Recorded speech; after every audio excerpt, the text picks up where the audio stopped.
in example, what you just said, can you reiterate it? The person who told you, like I didn't think I could have like such an right. intellectual I mean, like, so you having, you having a conversation with people and I apologize to you. I just didn't think we could have this type of conversation. There you go. Thanks for repeating it. Microaggression.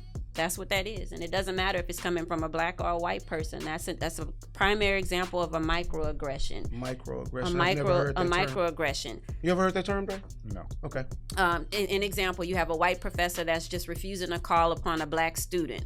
That's a microaggression. You have clerks that follow black people in the store with the assumption that we're going to steal. A microaggression. And the way it ties into mental health is that these things are subtly done to us over time.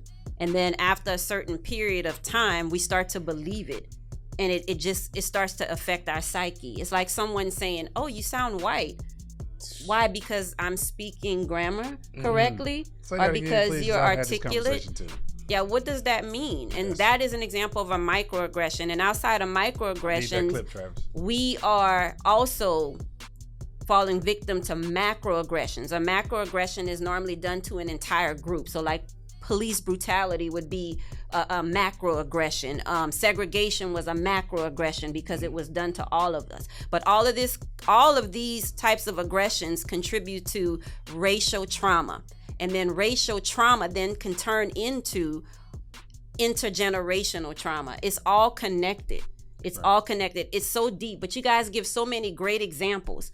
So as soon as you said that, I'm thinking, hey, they're trying to insult you and compliment you at the same time, but they're the ignorant party because they don't even realize what they're doing.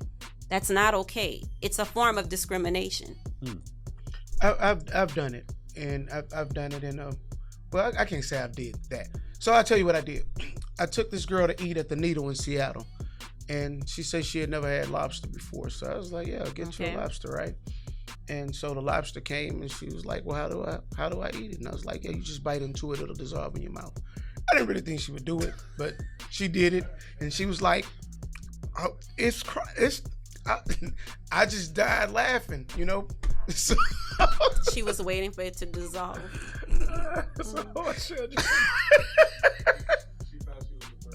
Hey, man. So as I'm laughing, she realized I got her. You know what I mean? It took her a while. Right. It took her a while. What was that? What is that called? Because I mean, I thought. See, I'm just a prankster. I thought it was funny.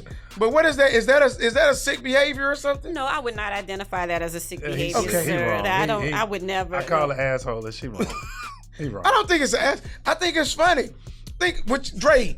Did she find it funny? I wish I'd have been there to see. Afterwards, she was kind of a little irritated. Embarrassed. She's embarrassed, you know, because she was with her friend, and her friend didn't know, and she was like, I was just gonna let you do it first, girl, because I ain't know either. They was used to soda and nuggets. Yeah, you know. It was all good. We was young. Nuggets. Soda and nuggets. Lobster that dissolves. All right. I'm learning some stuff too. I'm just saying that's what they must You ain't never had no lobster that dissolves? I have not. That's because you one of them uppity, educated. All right. You are not going to play the emperor game with me. You guys know the story of the emperor where he's walking around naked and everybody's telling him he looks good, acting like he has on the finest clothing. You know the story of the emperor, right? No, I don't. Please share us the story. Okay, the story of the emperor. He's naked. He's walking through the streets naked, but everyone's applauding him and telling him like his clothes